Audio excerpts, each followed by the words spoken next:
All right, my friends, I'm going to leave you with a lesson from a client I just talked to today. I've been working with this guy for many, many years. My old man, Jeff from North Carolina. Jeff's happily married, a good Christian man, good guy.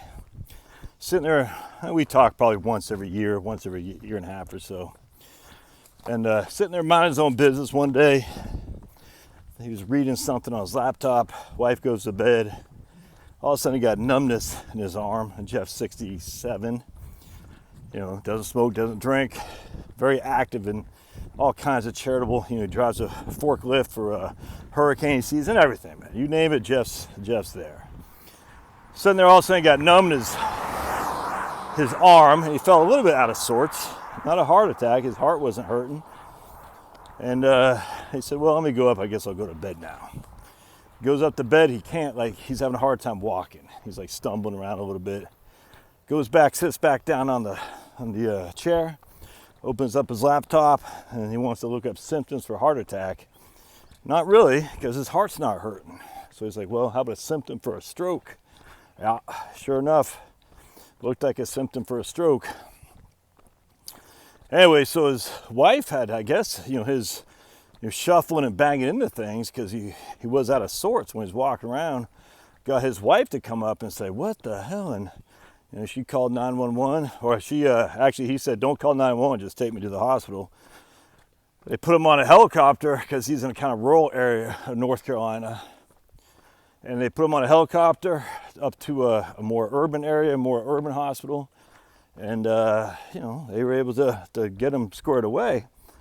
But it took 6 months of rehab, and he still doesn't have any feeling in his left side of his body. Now it wasn't drooping. You know what I'm saying? In fact, even on the when he's looking up the side effects of a stroke, he's like, my face isn't drooping. He said, I don't know, but his wife is a nurse, so his wife says, we're going to get you in the doctors, which makes sense. Anyway, so even after 6 months of rehab, he can walk now. He wasn't able to walk for like 2 months. He's in a wheelchair. You know what I'm saying? Not fun. He took his dog for a walk this morning. He says he'll probably need a cane. Oh, that hurt. Just stepped off something. Hurt my back. This is the place where I fell on my butt right there to just picking up some blackberries off the thing. So this area does not like old Josh. And I was doing a video and I fell right on my butt, right for you guys to see and laugh at your old buddy Josh.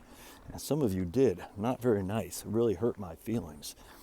Anyway, but I didn't delete the video because I'm live and in person, heavily scripted, as you can see. Anyway, so Jeff had a stroke, and that sucks donkey balls. And but now he's back to walk his dog, back to being able to walk around. You go to the grocery and whatnot. He can't go for a significant trip. Now Jeff was an Army. He's a graduated Ranger School in the 70s, so he's not. He's an officer in the military, retired. So he's not a freaking shrinking violet by any stretch. Has been able to put aside a good amount of money, but it's not, Bill Gates by any stretch, you know what I'm saying? Anyway, so his lesson from me to you, he said, just tell everybody, don't wait, man. You don't know how long you got. It's funny because I was thinking about this earlier and just reading about it. If you read thecovidblog.com and you just see all these people with their sudden adult death syndromes, regardless of what is causing that, no one ever sits there and says, my time is now. No one ever does. I mean, I guess if you're older you do, but like your 80s or something like that. But no one sits there as a 52-year-old guy and say, my time is now. And then I was, kind of, in the covidblog.com, he has all these people who just die. It just sucks, dude.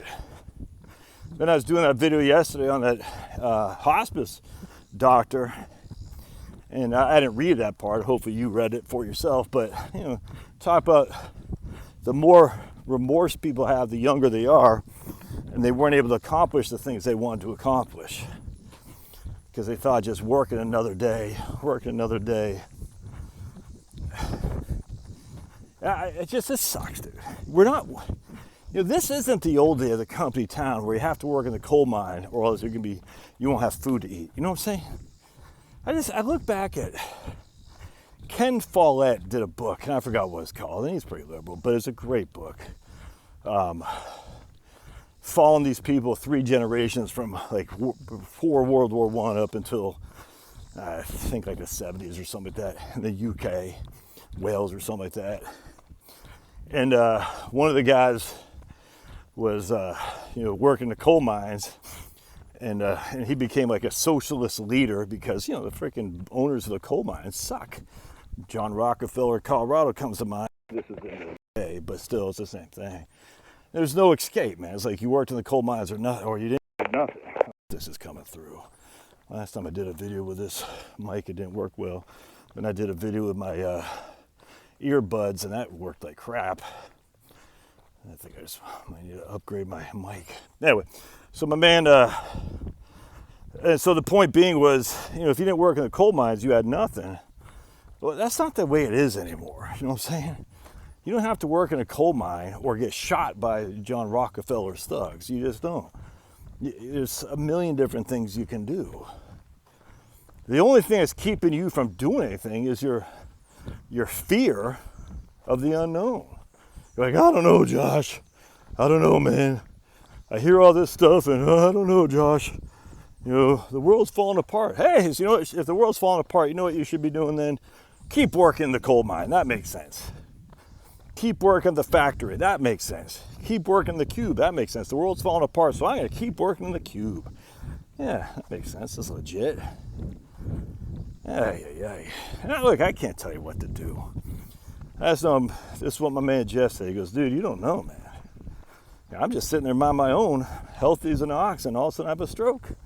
And I still can't walk very well. I can barely take, he's got a tiny little dog, smaller than Pablo. He goes, I could take him out around the neighborhood, but that's it. He's only 67, 68. He's only 16 years older than me. And the funny thing too, he goes, I no longer I don't have a 30-year retirement projections anymore, investment horizon. My investment schedule is a hell of a lot lower than that. Because he knows he's not long for this world. Again, that might be 15, might be 5, we don't know, but not likely to be 20. He's going to leave his wife a widow for sure. So in his case, he's going to do 100,000 Roth conversion this year, followed by another 100,000 next, followed by another 100,000 next, and at some point he'll be exhausted. Everything will be in Roth before RMDs come. So that way, should he die, his younger, better half won't be sit with a widow's tax trap. That makes sense for him, because he's got the cash on the side to pay the bill, by the way. Anyway,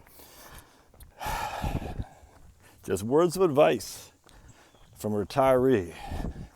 Don't wait, because you don't know when it's going to come get you. And in my experiences, by the way, I'm just telling you right now, it's like when I started my own business, 1 million people Sunday said, when they were asked, hey, are you what happened when you started your business? They said, I should have done it sooner. It'll be the same thing with the retirement. Should have done it sooner. Which is why I'm really focused like a laser beam on my book about the inflation myth in your retirement plan. Nay, you got some deers. What's up, deers? What's up, deers? I'm not even sure what a deer makes. What kind of sound does a deer make? Woof! Woo, woo, woo, woo, woo. Woo, woo, woo, woo, woo. Oh, nothing. Roar! Nothing. You can't really see. I don't think you see them. Not even looking at me. These guys are like, yeah. Oh, that guy's looking at me. Roar! Roar! Yeah, they're overgrown squirrels. All right. Love to hear your thoughts. We'll see ya.